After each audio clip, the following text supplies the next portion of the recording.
이번에는 국민의힘으로 가겠습니다. 김근식 비전 전략실장 전화로 만나보겠습니다. 나와 계시죠? 네, 안녕하세요. 김근식입니다. 네, 목소리가 밝아 보이십니다. 기쁘십니까? 예, 일단 뭐 오랜만에 국민들의 지지를 받아서 네. 뭐 더욱더 겸허하면서도 한편으로는 기쁜 마음 갖고 있습니다. 그 압승인데요. 예상하셨습니까? 이 정도로 나올 거라고?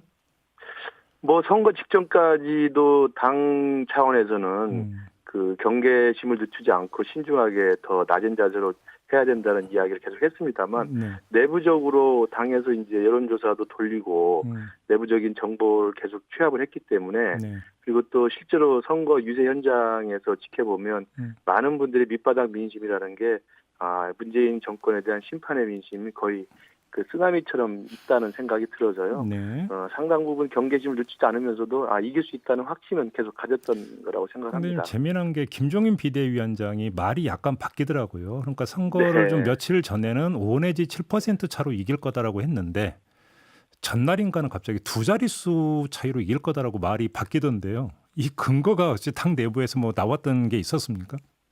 예, 실제로도 이제 여론조사 공표 금지 기간 직전까지의 그 여론조사의 추이라는 게 있었고요. 네. 사실 여론조사라는 게 뭐 정확하진 않지만 추이를 보는 데는 그게 대부분 객관적이기 때문에 그렇죠. 마지막까지도 오세훈 후보, 박영수 후보의 사이가 격차가 음, 유지되거나 확대되는 추이였기 때문에 저희들은 거기에 이제 상당한 관심을 가졌고 음흠. 앵커께서 말씀하신 것처럼 그 이후에도 당에서는 자체적으로 조사를 돌립니다. 네네. 그래서 당 내부에 돌린 그 여론조사의 결과 이런 것들을 김정인 위원장이 보고를 계속 받고 있었고요. 네. 그런 면에서 이 격차가 줄어들지 않고 유지되고 있다라는 그런 청신호가 있었기 때문에 그런 네네. 발언이 나온 것으로 알고 있습니다. 알겠습니다. 우리 실장님께서 샤이 진보는 없다. 샤이 중도가 승패를 가를 거다. 이런 말씀을 하신 바가 있잖아요.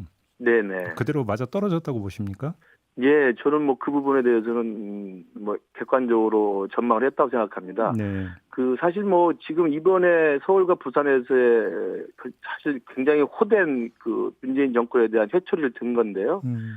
이 그 밑바닥에 가장 큰 건 바로 이제 문재인 정권의 오만함과 내로남불 이중성에 대한 회초리 아니겠습니까? 네. 그런 부분은 사실은 진보라고 주장하시고 지금도 민주당에 대해서 열렬하게 지지하시는 분들 그리고 조국 전 장관이 문제가 없다라고 주장하시는 분들 그다음에 오세훈 후보의 내곡동 땅 문제에 대해서도 앞서 김종민 최고위원이 이야기했습니다만 이거 문제는 분명히 심각하다라고 주장하시는 분들은 어떻게 샤이하십니까?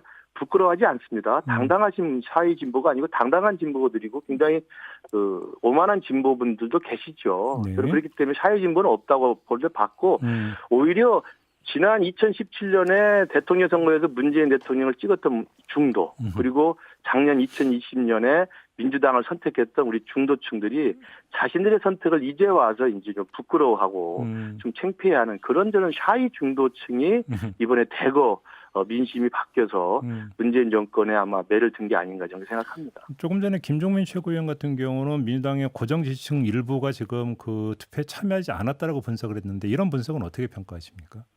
그게 이제 제 생각에는 향후의 민주당의 이제 내용과 또는 향후 전망과 관련이 있다고 보는데요. 네. 항상 그 거대 여당이나 상당한 권력을 쥔 그 파워블록 안에서 민심의 이반이라고 하는 또 민심으로부터 거절당하는 이런 위기상황이 생기면 네. 상당히 그 내부에 분열이 생기는데 분열의 그 전조는 강경과 온건의 대결입니다. 그러니까 이번에도 사실은 지난해 1년 내내 지속됐던 추미애 장관과 윤석열 총장의 이 추윤 갈등을 보면서 네. 제가 느끼기에는 연말 연초에 문재인 대통령은 국정기조의 전환을 좀 모색했던 것으로 알고 있습니다. 유영민 비서실장과 신현수 민정수석의 기용이 그랬고 검찰개혁도 이제는 좀 속도 조절하자. 네네. 라는 것이었는데 결국 그게 검수 안박 중수청 강행 등의 이제 일부 강경파에 의해서 좌초되지 않았습니까? 네. 또 이번에 똑같다고 생각합니다. 만약에 이번에 4월 7일 보궐선거에 엄청난 매서운 민심을 또 제대로 이해하지 못하고 민주당 내에서나 또는 청와대 내에서 더 강하게 갔어야 된다라고 하는 강경파가 한편에 득세하고 그렇지 않다. 이제라도 민심에 겸허하게 귀 기울이고 우리가 낮은 자세로 국정 기조를 바꾸고 우리의 잘못을 인정해야 된다라는 온건파의 이야기가 나올 거라 생각합니다. 바로 그런 강경파, 온건파의 아마 내용과 대결이나 갈등이 민주당 내 하나 앞으로 해결해야 할 과제가 아닌가 싶고요. 네. 그런 면에서 김종민 최고위원 같은 그런 일각의 주장도 있을 거라고 생각합니다. 또 하나 조금 이제 그 언론 지형을 그 제기를 하던데 이건 어떻게 받아들이십니까? 그 부분도 이제 그 민주당 내에서 이제 억울하다. 또 민주당 내에서 오히려 언론이 도와주지 않았다라고 하는 이제 볼멘 소리를 하는 건데요. 네. 국민들이 다 지켜보고 있습니다. 지금 뭐 공중파뿐만 아니라 모든 언론 매체 환경에서 정권의 눈치를 안 보는 데가 어디 있고, 네. 그다음에 최근 선거운동 기간에서 노골적으로 드러났던 선관위의 그 집권 여당 편들기 같은 걸 국민들이 다 지켜보고 있는데 네. 거대 여당이고 실제 지금 절대 권력과 정치 권력을 지금 장악하고 있는 입법행정사법부를 다 장악하고 있는 민주당 쪽에서 우리가 약자다, 우리가 기울어진 운동장에서 손해를 봤다 이렇게 이야기하면 누가 그걸 납득을 할 수 있겠습니까? 알겠습니다. 한번 요 질문을 좀 드려볼게요. 그러니까 제가 압승인데 그 압승의 지분인데요. 네. 국민의힘의 자력갱생의 지분과 반사이익의 지분이 어느 정도라고 생각하세요? 당연히 이제 1년 만에 바뀐 민심을 보면 문재인 정권의 실책과 오만함에 대한 국민들의 그 매서운 민심이 일단 저희들한테 온 거기 때문에 반사이익이 좀 있다고 보고요. 예. 그럼에도 불구하고 우리 측에서도 노력이 없었던 건 아니라고 생각합니다.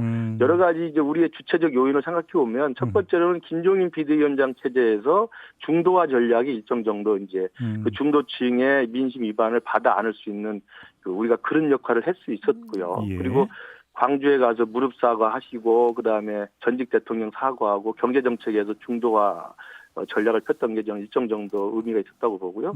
그리고 이제 또 하나는 단일화 전략도 사실은 우리 내부의 국민의힘과 안철수 국민의당 대표 사이에 어찌됐든 간에 아름답고 깨끗한 이 단일화와 그 시너지 효과가 있었기 때문에 네. 그 부분에 또 우리 국민의힘이 나름대로의 기여를 했다고 생각을 해서 뭐 결정적으로는 민심 위반의 어떤 반사이익이라는 객관적 조건이었겠습니다만 예. 우리의 주체적 요인도 나름대로는 열심히 최대한 변화하고 혁신하고 좀 새롭게 거듭나려는 노력들 지속했다는 말씀 드리고 싶습니다. 이 질문을 드리는 아마 그 의도를 뭐 실장님이 더 잘하실 것 같은데 이제 보선이 바로 대선으로까지 이어지는 거냐 아니면 별개냐 바로 이걸 여쭤보기 위해서 드렸던 질문인데 어떤 답변 주시겠습니까?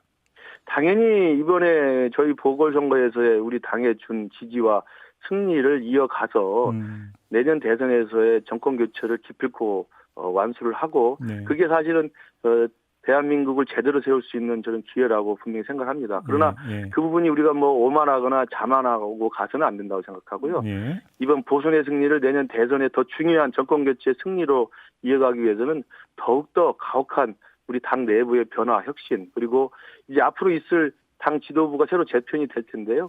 이 지도부 재편 과정이나 그다음에 야권 재편 전체의 과정 그리고 아직은 당 밖에 있는 윤석열 총장의 어떤 결합 문제 이런 것들이 중도층까지를 아우를 수 있는 대부분의 야권 지지층들이 정말 환영하고 정말 받아들일 수 있는 그런 아름다운 모습 그리고 그 점잖고 품격 있는 모습 그리고 합리적인 모습으로 정리가 돼야 된다고 생각합니다. 뭐 말씀 꺼내셨으니까 한번 좀 여쭤볼게요. 일단 단일화 그것이 이제 그 선거 끝까지 어떤 계속 유지가 된 부분은 분명히 눈여겨봐야 될 부분인 것 같은데 그것이 예를 들어서 국민의힘과 국민의당의 통합으로까지 그러니까 최종 귀결이 될 거라고 확신하세요?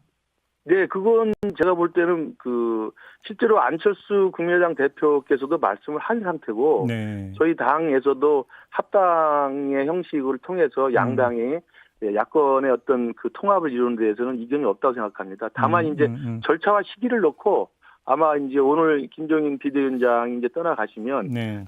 이후에 이 과도기 지도부 체제에서 또 안철수 국민의당 대표와 아마 협의를 해서 네. 합당의 방식, 절차, 시기 이런 것들을 아마 진지하게 논의를 할 것으로 예상이 됩니다. 알겠습니다. 윤석열 전 검찰총장이 정말로 대선에 출마를 한다면 바로 국민의힘으로 바로 입당을 할 수도 있다고 보십니까? 저는 뭐 가능성을 배제할 수는 없다고 봅니다. 그래요? 그러니까 아직은 당 밖에 있으신 분이고 예. 아직은 공식적으로 대선 출마 선언을 하신 분이 아니긴 합니다만 조심스럽긴 합니다만 네. 이번에 서울시장의 후보 단일화 과정을 지켜보면서 안철수 대표가 앞서가다가 결국은 오세훈 후보에게 이제 단일화해서 졌지 않습니까? 네네. 그렇기 때문에 그동안의 민주화 이후의 한국 정치사에서 제3지대에서 거대 양당을 빼고 제3지대에서 독자 세력화해서 대선에서 성공한 경우는 없기 때문에 그리고 이번에 또 안철수 대표의 단일화의 패배를 지켜보면서 그리고 이제 더 중요한 건 국민의힘의 일정한 민심의 어떤 지지를 지금 받아 안을 수 있는 조건은 됐다. 이런 식의 긍정적 평가가 작동을 한다면 네. 아마 윤석열 전 총장도 정치를 할 거면 그리고 대선 주자로 뛰실 거면 국민의힘 주도의 합리적이고 온건하고 그다음에 개혁적인 그런 중도 보수의 재편 과정을 지켜보면서 조금 더 마음의 문을 열 수 있지 않을까 이렇게 조심스럽게 전망을 해봅니다. 마지막으로 요걸 좀 여쭤볼게요. 이제 또 김종인 비대위원장이 이제 그 옆에서 계속 이제 보좌를 해오셨던 입장이니까 한번 좀 궁금한데요. 네. 김종인 비대위원장 일단 이제 오늘 비대위원장직을 내려놓는 거 아니겠습니까? 근데 네네. 경우에 따라서는 다시 지금 당으로 복귀할 여지가 있다고 보십니까?